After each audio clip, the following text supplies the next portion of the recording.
New tonight, the woman who was inches away from losing her life after a tree pierced her windshield Friday is speaking out. Michelle Davis was driving down Signal Mountain Road when it happened. Alana LaFleur shows us how Davis is doing. Alana.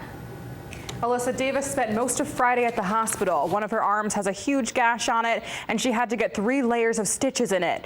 Doctors spent a lot of time on Friday removing shards of glass from her, but she says considering what could have happened, she's thankful to be alive.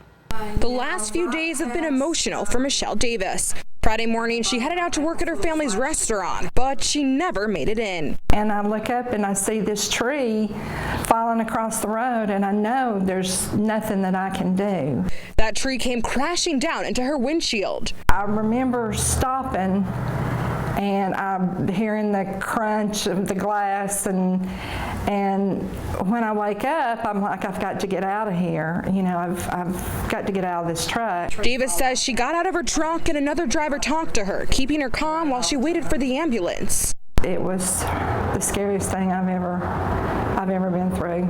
You can see from these pictures of Davis's truck just how close the tree was to the driver's seat. There's a gash in her arm, shards of glass still left in her hand. But Davis says she's thankful those were her only injuries. For her, the accident was eye-opening. In life, people just get in a routine, just an everyday routine, but you need to be thankful every morning when you get up that you're still alive, and pray that, you know, God takes care of you, because it could have been any second. It can be just totally different.